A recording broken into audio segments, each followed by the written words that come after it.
Kung meron man pinakamasayang mga tao sa balat ng lupa o ng buong mundo, walang iba kundi tayong mga Kristiyano. The reason we are saved by the grace of the Lord Jesus, by His blood pouring doon sa krus ng Kalbaryo, 2,000 taon na po nakaraan. Ito po nagpatawad sa lahat ng kasalanan ng buong mundo. At ang imbitasyon na yan ay open sa mga tatanggap sa Kanya bilang Lord and Savior. At tayo po ay nanampalataya sa Kanyang tinapos na gawa. That's why tayo po, makinig po mabuti, sabi ng Galatia 5:1, hindi na po tayo hahatulan.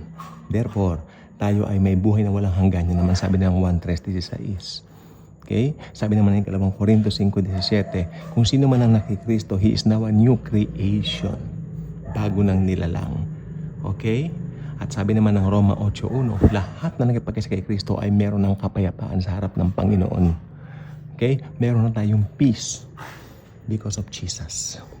So napakaganda. Kahit saan mo tignan, anuman talata ang tignan mo, salvation verses syempre, makikita mo ron secured tayo. At wala makaaagaw sa atin sa kamay ng Ama at ng Anak. Idagdag mo pa dyan ang selyo ng banal na Espiritu Santo. Kaya ako ay masayang masaya. Kaya ako ay nagmamalaki. Pwede ba magyabang? Pwede po. Ipagyabang natin si Jesus. His finished work, nagbigay sa atin ng salvation. At alam po ba ninyo, because of that truth, hindi na po tayo daranas ng tribulation. Aalisin tayo ni Jesus dito sa lupang ibabaw na ito bago dumating ang 7 taong singkad ng tribulation. Yung first 3.5 years niyan, tribulation na rin ang tawag dyan dahil dyan po magpapakitang gilas ang isang tao na sisikat during this time. Ito ay ang Antikristo. Kasama niya ang kanyang backup, yung tinatawag na kanyang alalay, ang false prophet. At syempre sa pangunguna ng kanilang daddy, ang demonyong si Satanas. Ayan po ang unholy trinity. Yes, sila po ang mangunguna during that time. Si Satanas, ang Antikristo at ang bunang propeta. Okay? At ng 2.5 years, ito po ay tatawaging Great Tribulation sapagkat magaganap po ang kalapastangan ng walang pangalawa. Ito po ay magaganap doon sa templo na i-build muli. Ito yung third temple at doon sisigaw ang Antikristo. Ako ang Diyos, sasabihin niya. At pero marami pong mga tao, syempre hindi naman mga mangmang, no? During that time, marami pa rin pong makakakilala sa Panginoon. Maraming mag-turn kay Jesus.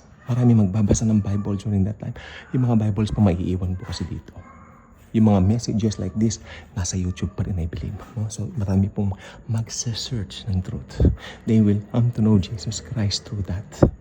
Okay? At sila po ay hindi papayag na magpatatak ng 666 at lalong hindi sila papayag na sambahin nila ang rebulto ng halimaw.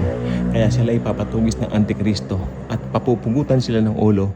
Sila po ay magiging tribulation saints. And together with the raptured saints, the tribulation saints will also be with Jesus Christ forever and ever. Okay? Napakaganda po. No? So, maski sa tribulation, meron pa rin pong pag-asang maligtas.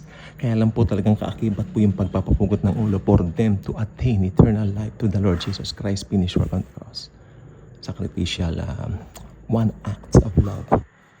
Para mapasa kanila ito forever and ever. They have to, really. Alam niyo kung bakit? Dahil during the tribulation, iba na po ang way of salvation. It's not the same as the church age like, you believe in Jesus Christ and everything is settled. You're settled already. Like parang sa atin. No, hindi po ganyan sa Great Tribulation. Sa Great Tribulation, nandoon talaga, believe in Jesus. Okay? But, kailangan mag-shed ng blood dahil sabi ng aklat ng Hebrews, without the shedding of blood, there will be no remission of sins. It's very clear in the book of Hebrews na ganun po talaga. That's why, sabi nga nila si Pablo ron nagsulat, no? Sabi naman ng iba, hindi naman daw. Ako naman, safe lang ako. Yung writer ng book of Hebrews, kailan po natin. We're not sure kung si Paul nga po nagsulat nun. We cannot just name names now. Hindi tayo sure, di ba? Okay, pero sabi po ng book of Hebrews, without the shedding of blood, walang remission of sins. Okay? So, during the tribulation, ang paraan to be saved, sariling dugo na ng mga naiwan sa rapture. Kaya napaka maganda pong masave ngayong panahon ng church age because complete package po ngayong church age. Believe in the Lord Jesus Christ and you will be saved, you and your household. Good night everyone and God bless.